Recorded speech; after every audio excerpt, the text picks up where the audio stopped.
Hello everyone, welcome to my channel. मैं हूं dietitian Harpreet.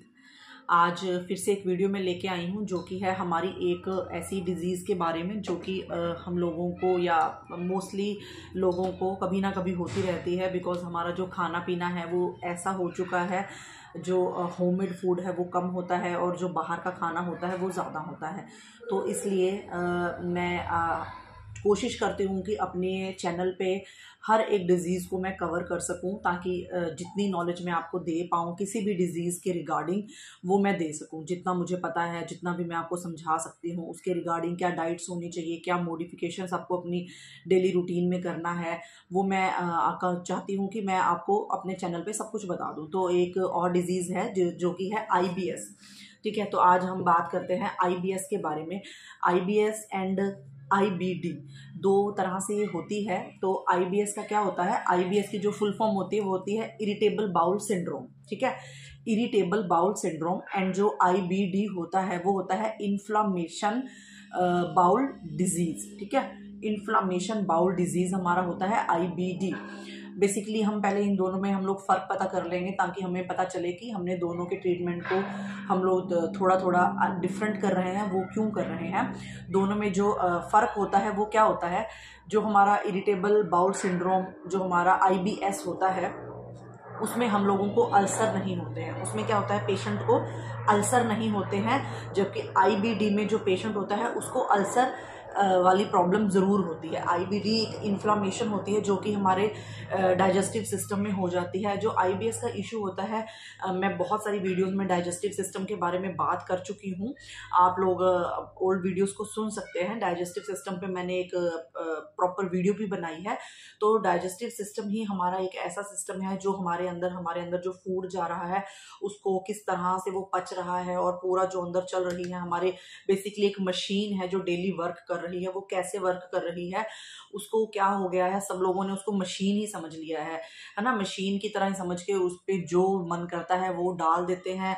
कुछ भी खाओ, है ना, अंदर डाइजेस्ट हो जाएगा, नहीं होगा तो हमें कोई ना कोई सुबह मोशन में हमारा स्टमक क्लियर हो जाएगा, है ना, या किसी को ज्यादा खाने से वॉमिट हो जाती है। बट धीरे धीरे हमारी अंदर जो हमारे सिस्टम में, डाइजेस्टिव सिस्टम में भी प्रॉब्लम्स आनी शुरू हो जाती है। तो IBS एक ऐसा इशू है जो हमारे डाइजेस्टिव सिस्टम से रिलेटेड है। डाइजेस्टिव सिस्टम का वर्क कैसे होता है वो आप मेरी दूसरी वीडियो में चेक कर सकते हैं। आज हम डाइजेस्टिव सिस्टम के बारे में बात नहीं करेंगे, बट डाइजेस्टिव सिस्टम में होने वाली प्रॉब्लम्स जैसे कि IBS एंड IBD, हम उसके बारे में बात करेंगे। तो IBS में क्या होता है? IBS में हम लोगों को, पेशेंट को बेसिकली अल्सर नहीं होते हैं। IBD में इन्फ्लामेशन होने के कारण पेशेंट को अल्सरेटिव कोलाइटिस के नाम से जाना जाता है। अल्सरेटिव कोलाइटिस हो जाता है। जबकि डॉक्टर जब बोलते हैं ना ulcerative colitis, that means IBD से आप सफर कर रहे हैं। ठीक है, उसके बाद हमारा जो IBS होता है वो हमारा कॉलन में होता है, एंड हमारा जो लार्ज इंटेस्टाइन में होता है वहां पे होता है। ठीक है, तो क्योंकि हमारा जो फूड है वो लार्ज इंटेस्टाइन में जाके ही डाइजेस्ट होता है। और जो हमारा IBD होता है वो हमारे डाइजेस्टिव सिस्टम के किसी भी पार्ट में हो सकता है। ठीक है, उसके बाद इसके कॉजेज क्या क्या हो सकते हैं? IBS के कॉजेज ये हो सकते हैं, या तो आपने अपनी डाइटरी मॉडिफिकेशन कुछ किए हैं डाइट में, है ना, पहले आप कुछ और खा रहे थे, सडनली आपने कुछ और खाना शुरू कर दिया। समटाइम हमारा जो स्टमक होता है ना वो एकदम से अडेप्ट नहीं कर पाता हर एक सिचुएशन को। तो पहले आप कुछ और खा रहे थे, अब आपने एकदम से चेंज कर दिया है, तो वहां पे कुछ गड़बड़ हो जाती है जिसकी वजह से हमें IBS का इश्यू हो जाता है। या फिर आपकी कोई मेडिकेशन चल रही है, मेडिकेशन के कारण ये IBS का इश्यू हो सकता है। आपको कॉन्स्टिपेशन है, ठीक है, आपकी कोई सर्जरी हुई है, या फिर आपका स्ट्रेस लेवल काफी हाई चल रहा है।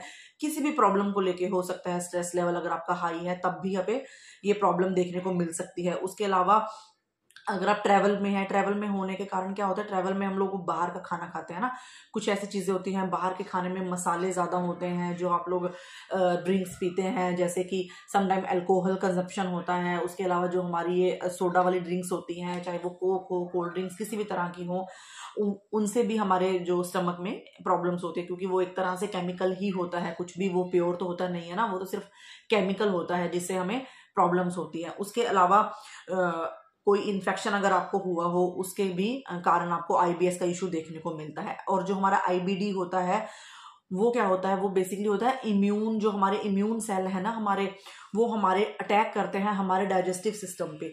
जब बोलते हैं ना कि ऑटो इम्यून डिसऑर्डर हुआ है, तो ऑटो इम्यून डिसऑर्डर का मतलब यही होता है कि आपके अपने ही जो इम्यूनिटी वाले जो आपके खुद के सेल हैं वो आपके खुद के डाइजेस्टिव सिस्टम पे अटैक कर रहे हैं, ठीक है। वो हमारा उसको बोला जाता है ऑटो इम्यून डिसऑर्डर। इसको बेसिकली आपको मेडिकेशन के थ्रू डाइटरी भी कर सकते हैं, डाइट से भी, बट इसमें आपको मेडिकेशन भी साथ में ऐड ऑन करनी पड़ती है। बट आपको आईबीएस में हम क्या कर सकते हैं, ओनली डाइटरी मॉडिफिकेशन से ही आईबीएस को रिजॉल्व किया जा सकता है। तो वैसे तो बोला जाता है कि ये मोस्टली सबको ही पता होता है कि जब भी हमें स्टमक से रिलेटेड कोई इशू होता है तो हमें बोला जाता है कि बहुत ज़्यादा मसाले वाली चीज़ें ना खाइए, तला भुना हुआ मत खाइए, बेकरी मत खाइए, है ना, डाइटरी वाली चीज़ों से, जो डायरी प्रोडक्ट्स होते हैं उनसे दूर रहिए। गार्लिक, ऑनियन, हमारी जो दालें होती हैं, हमारे लेग्यूम्स होते हैं, ठीक है, कुछ फ्रूट्स भी ऐसे आते हैं जिनसे बोला जाता है कि जो ऐसे टाइम पे नहीं खाने चाहिए, स्टमक के लिए अच्छे नहीं है ना। कोई गर्म फ्रूट है, बोलते हैं पपाया तो गर्म होता है ना, नहीं खाना चाहिए, मैंगो गर्म होता है। तो आर्टिफिशियल शुगर जो हम लोग यूज़ करते हैं वो भी यूज़ करने से मना किया जाता है। ये सब चीज़ें क्या होती हैं कि थोड़ी हमारी बॉडी के लिए ना, क्योंकि जो भी हमारा खाना जाएगा जाके तो सीधा डाइजेस्टिव सिस्टम ही उसको डाइजेस्ट करने में हेल्प करवाएगा।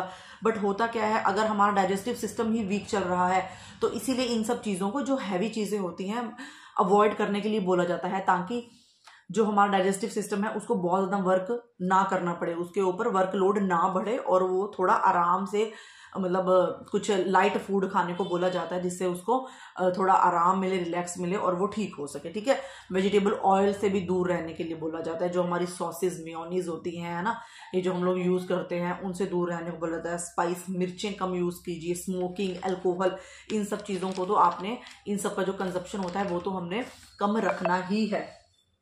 उसके अलावा क्या है, उसके अलावा इसका ट्रीटमेंट के लिए हम लोग क्या कर सकते हैं। ट्रीटमेंट में सबसे पहले तो हमने ये देखना है कि हम लोग कब खा रहे हैं, क्या खा रहे हैं, ठीक है, और कितना खा रहे हैं।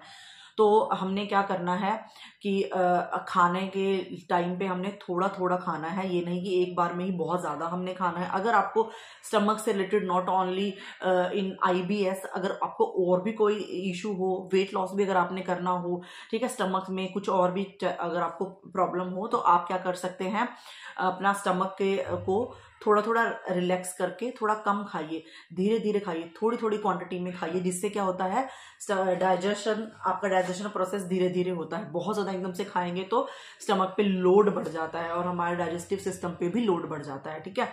तो आपने क्या करना है, कुछ हल्का खाना खाना है, जैसे कि आप कर्ड ले सकते हैं, है ना, कर्ड अच्छी होती है हमारे स्टमक के लिए। और अपना जैसे खिचड़ी है, दलिया है, ये चीज़ें खा सकते हैं, ओट्स का दलिया खा सकते हैं। थोड़ा डायरी प्रोडक्ट से दूर रहिए, बट जो कर्ड होती है वो हमारे स्टमक के लिए काफ़ी अच्छी होती है, क्योंकि उसमें गुड बैक्टीरिया होता है। और प्लीज़ कभी भी कर्ड में नमक डाल के नहीं खाना चाहिए। अगर हम कर्ड में नमक डालते हैं तो उससे क्या होता है, जो हमारा गुड बैक्टीरिया होता है वो खत्म हो जाता है उसमें से, है ना, वो डेड हो जाता है एक तरह से।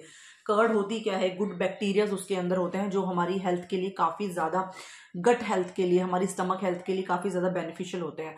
तो हमने कर्ड में नमक डाल के नहीं खाना है। और अगर आपके बच्चों में कुछ ऐसा इश्यू हो तो उनको स्टमक से रिलेटेड अगर कोई भी इश्यू हो तो आप लोग क्या कर सकते हैं, कर्ड में उनको ना मीठा डाल के दे सकते हैं, जैसे कि शक्कर डाल दीजिए, चीनी डाल दीजिए, गुड़ डाल दीजिए, हनी डाल दीजिए। क्योंकि क्या होता है, जब हम मीठा कुछ भी ऐड करते हैं कर्ड में तो वो जो बैक्टीरिया है वो इंक्रीज हो जाते हैं। इंक्रीज जितना ज़्यादा हमारे अंदर वो गुड बैक्टीरिया जाएगा, इंक्रीज होके, उतना ज़्यादा हमें, मतलब हमारा जो स्टमक है वो सही रहेगा, ठीक है। उसके अलावा आप क्या कर सकते हैं, हमें बेसिकली हमें स्टमक के एसिड को मेंटेन करना होता है। हमारे स्टमक में होता क्या है, HCl, ठीक है।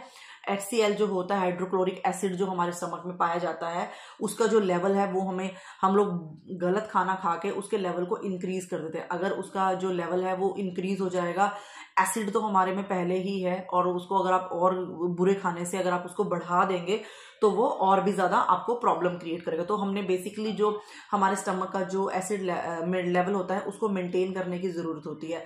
उसके लिए कभी कभी जो हमारा ACV होता है ना, एप्पल साइडर विनेगर, वो भी बहुत अच्छा वर्क करता है। आप उसको भी 5 ml आप अपना ACV ले सकते हैं, खाना खाने से पहले ले सकते हैं, अर्ली मॉर्निंग ले सकते हैं, सोने से पहले ले सकते हैं, खाना खाने के बाद ले सकते हैं।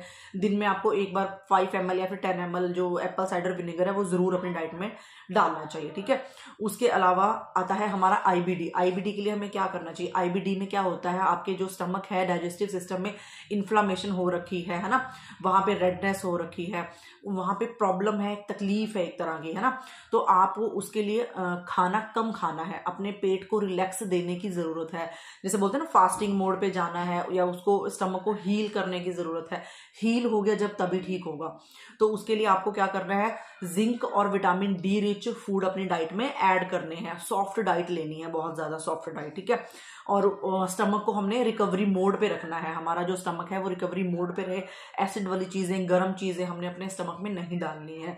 हमने कोशिश करना है कुछ ऐसा फूड जाए जो हमें कोई भी प्रॉब्लम हमारे स्टमक के लिए क्रिएट ना करे, ठीक है। प्रोबायोटिक्स आप अपनी डाइट में ऐड कर सकते हो। प्रोबायोटिक्स में हमारी कर्ड आ जाती है, हमारे फर्मेंटेड फूड्स आ जाते हैं, ठीक है। उसके अलावा आप फ्रूट जूसेस अपनी डाइट में ऐड कर सकते हो। एंटीऑक्सीडेंट्स जिसमें प्रॉपर्टीज आपको मिलेंगी, जैसे कि आप ग्रीन लीफी वेजिटेबल्स के जूस ले सकते हो, फ्रूट्स के जूस ले सकते हो ना, बीट रूट है, कैरेट है, इन सब के जूस आप अपनी डाइट में ऐड कर सकते हो। उसके अलावा आपने क्या करना है, ब्रीथिंग एक्सरसाइज पे थोड़ा सा ध्यान देना है। ब्रीथिंग एक्सरसाइज करनी है। एक्सरसाइज मोड से हमारा जो फुल ऑन बॉडी रिकवर होती है, बहुत अच्छा उसमें फील होता है।